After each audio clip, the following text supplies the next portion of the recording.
And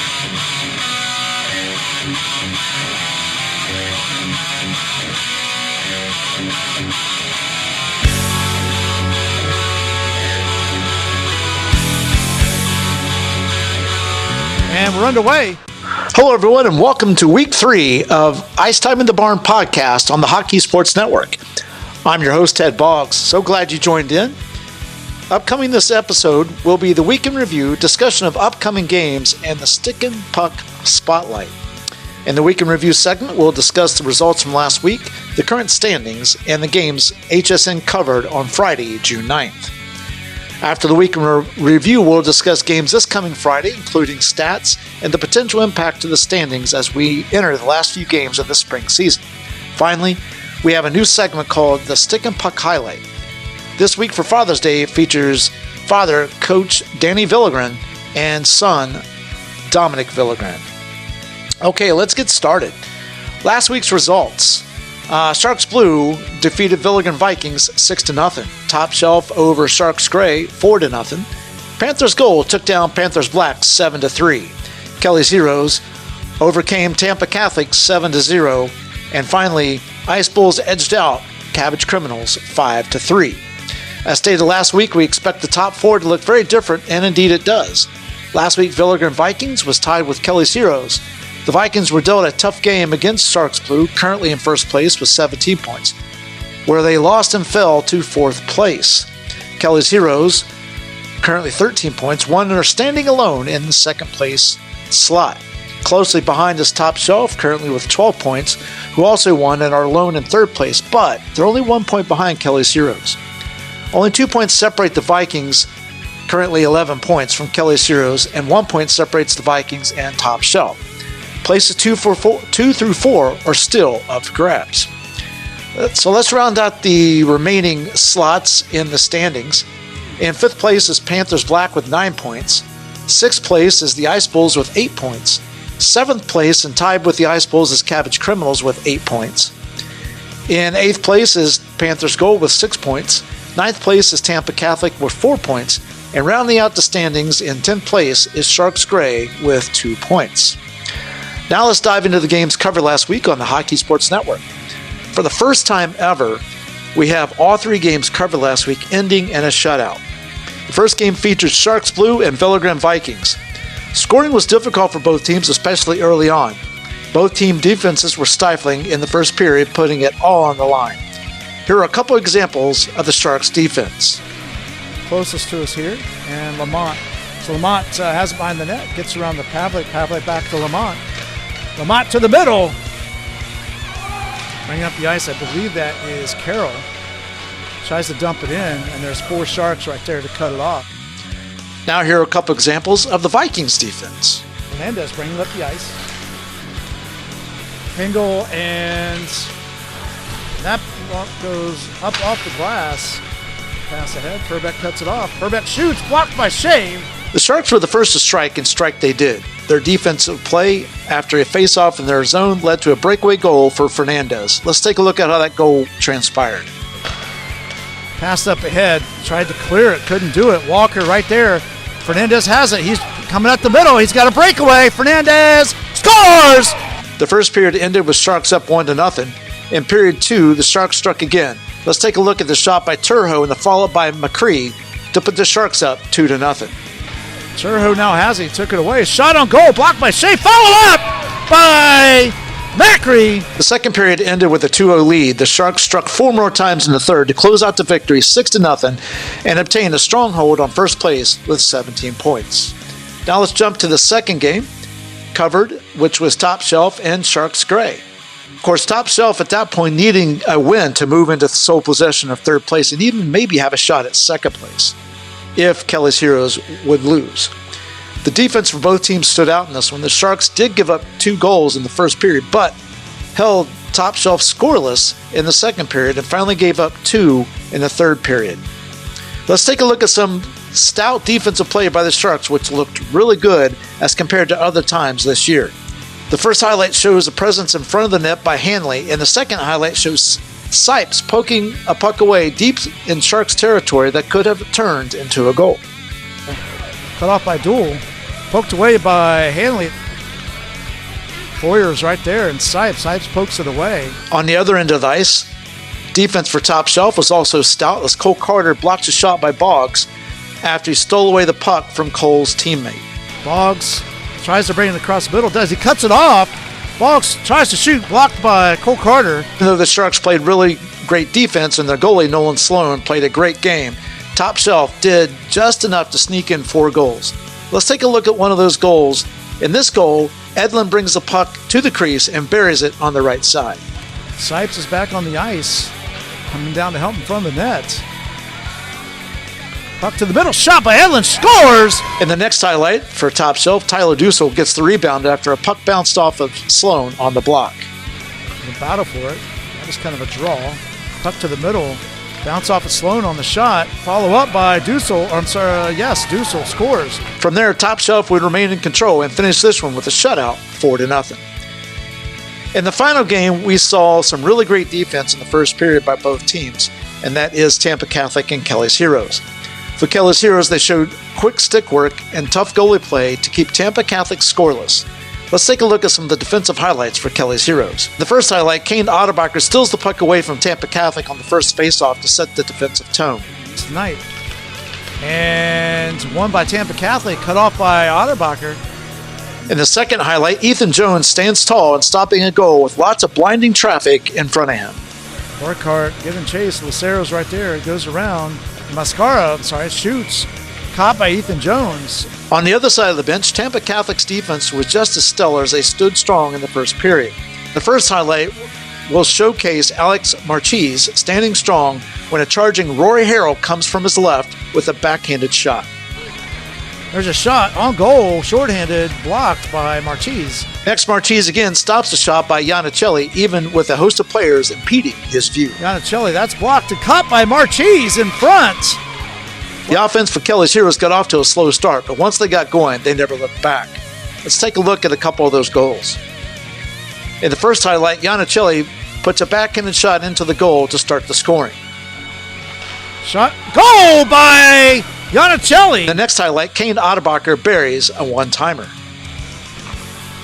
Cross, followed up, Otterbacher on the one-timer. Kelly's Heroes ended up scoring 7 goals and finishing the night with a win and sole possession of second place. Positions 1 through 4 remain up for grabs, and positions 2 through 4 may be in turmoil until the final game of the season later this month. The good news is the coverage of those key games will be right here on the Hockey Sports Network, so make sure you tune in to see all the best in high school hockey. And what a great segue into covering the key matchups this week to be broadcasted by the Hockey Sports Network. As there are every week, 5 games will be on tap, but only 3 will appear on the Hockey Sports Network. So, if you know anyone who would like to be a part of the broadcasting action, please reach out to us. The games this week are going to be at 7:15 is Panthers Gold and the Ice Bulls, 8:15 is Kelly's Heroes and Panthers Black, 8:30 is Cabbage Criminals and Top Shelf, 9:30 is Villigran Vikings and Tampa Catholic, and to round out the night at 9:45 is Sharks Gray versus Sharks Blue. As noted before, when tomorrow night finishes, the top 14 positions may look very different. The games covered by HSN this week are at 7:15 is Panthers Gold and the Ice Bulls, 8:30 is Cabbage Criminals versus Top Shelf, and finally at 9:45, Sharks Gray versus Sharks Blue. So let's take a look inside at Friday night's matchups. Our first game features Panthers Gold versus the Ice Bulls. Panthers Gold are in 7th place with a record of 2 wins, 5 losses, and 2 ties with 6 points. The Ice Bulls with 8 points have a record of 4 wins and 5 losses and are tied for 6th place with Cabbage Criminals, who also have 8 points. Panthers Gold offense has scored 33 goals over 9 games, averaging a 3.67 goals per game. Leading the way for the Panthers Gold in scoring is Caden Hardy with 19 points, 12 goals, and 7 assists. His scoring ability and the foresight to pass at the right time makes him a true threat every time he's on the ice. The netminders for Panthers Gold are Ben Moran and Justin Fry. Overall, Ben and Justin have given up 43 goals and have a combined 4.78 goals against average over 9 games. and have a combined record of 2 wins, 5 losses, and 2 ties. The Ice Bulls offense has also scored 33 goals over 9 games, averaging 3.67 goals per game. Leading the way for the Ice Bulls in scoring is Connor Moriarty, with 14 points, 8 goals, and 6 assists. Much like Caden Hardy, his skills with passing and scoring make him a dual threat. It should be a great matchup when those two go head-to-head on the ice. The netminders for Ice Bulls include Jacob Otto and Mason Cessna. Note that Mason has not played in any of the games so far this season. Even though the Ice Bulls have played 9 games, Jacob has only finished with 8 games. He has given up a total of 31 goals with 3.88 goals against average and an overall record of 3 wins and 5 losses and no ties. Now let's jump over to our second game we're covering, Cabbage Criminals versus Top Shelf. Cabbage Criminals currently with 8 points and a record of 4-5-0, so 4 wins, 5 losses, and no ties against third place Top Shelf with currently with 12 points, with a record of 5 wins, 2 losses, and 2 ties, and only 1 point out of second place. If Top Shelf wants to have a chance to move into second place, they must win this one. Cabbage Criminals offense has scored 20 goals over 9 games, averaging 2.22 goals per game. Leading the way for Cabbage Criminals in scoring is Mason Singleton with 21 points, 15 goals, and 6 assists. If Top Shelf has a chance of winning this one, they must figure out a way to stop Mason Singleton. The netminder for Cabbage Criminals is Landon Daney. Landon has given up 37 goals, averaging 4.11 goals against per game, with an overall record of 4 wins, 5 losses, and no ties. On the other side, Top Shelf offense has scored 26 goals over 9 games, averaging 2.89 goals per game. Leading the way for Top Shelf in scoring is Tyler Dussel with 8 points, 5 goals, and 3 assists, with Austin Schaub right on his heels with 8 points also, 3 goals, and 5 assists. With that combination on the ice, they will wreak havoc for Cabbage Criminals all night. The netminders are Merrick Phillips and Nolan Sloan. Combined, they have given up 21 goals, averaging 2.33 goals against per game, with an overall record of 5 wins, 2 losses, and 2 ties. This should be a great game. And finally, to close out tonight, we will feature last place Sharks Gray with 2 points and first place Sharks Blue with 17 points. Sharks Blue have a commanding lead in this season, and if they win this one, they should sew up first place. They are currently ahead of second place Kelly's Heroes, who has 13 points. Sharks Gray has scored 8 goals over 9 games, averaging .89 goals per game. Leading the way for Sharks Gray in scoring are Nathan Clement and Jamari Hargrave, both with 4 points each. Nathan has 4 goals, no assists, while Jamari has 2 goals and 2 assists. The netminders for Sharks Gray include Nolan Sloan, Jerry Wilkerson, and TJ Crayer. They have given up a combined 68 goals, averaging 7.56 goals against per game, with an overall record of 1 win, 8 losses, and 0 ties. Sharks Blue offense has scored 69 goals over 9 games, averaging 7.67 goals per game, clearly standing out as the league leader. Leading the way for Sharks Blue in scoring is Nick McCree with 18 points. Nick has 17 goals and 1 assist. On his heels in scoring is Tyler Smitty Smith with 14 points, 5 goals, and 9 assists. And Hayden Stratman with 14 points also, with 8 goals and 6 assists. The netminders for Sharks Blue include Nolan Sloan, Jerry Wilkerson, and TJ Crayer. They've given up a combined 23 goals over 9 games, averaging 2.56 goals against per game, with an overall record of 8 wins, no losses, and 1 tie. Now you might be asking yourself, how can the same goalies have completely different goals against averages? And that really comes down to defense, to be perfectly honest. It's going to be a fun and wild ride to the end, especially for places 2 through 4. So hold on tight, everyone. Also, don't miss our Stick and Puck player interview this week featuring Tyler Smitty Smith immediately following the first game. Our next feature is the Stick and Puck interview, the Ice at the Bar podcast featuring a pregame father versus son, Coach Stanley Villagran and Dominic Villagran. During this special pregame edition of High School Hockey Night in Tampa, we'll have a father versus son interview with Coach Danny Villagran of Villagran Vikings and Dominic Villagran of Sharks Blue. Yes, this is father versus son matchup, and it should be a good one. All right, Dom, so big matchup tonight, not only because you're facing your father, but also standing implications as well. Tell me a little bit about yourself and how you got started with hockey. I got started kind of later in life than most people. I think I started around like 7 or 8, and I was just watching a hockey game, and I said I really wanted to do it. And then shortly after that, we got on the ice. Then we moved down here, and that's when it really picked up. You have a favorite team? Is it the Lightning or is it another team? No? It's the Washington Capitals. Oh, interesting choice. We're from Maryland. So. Well, that's true. That makes sense. All right, so going with that, so how long have you been playing with this group of guys that's in Sharks Blue right now? How many years you guys been playing together? For most of them, it's the first year, and for a couple, it's like my second or third year. That's pretty impressive considering you guys got a nearly perfect season going on right now. The only blemish is that one tie with, I think it was Tampa Catholic, if I'm not mistaken. All right, so your dad's not too far off camera, but tell me what you think about tonight's matchup. I think it's going to be a good one. Probably close game. They're a good team, good defensively, really good goalie, and so it'll be a good game for sure. All right, so I appreciate your time. We'll bring you back in just a minute. Next we want to get your dad down here. Before we get into the details of the matchup, tell me a little bit about yourself and what got you started with hockey and ultimately coaching.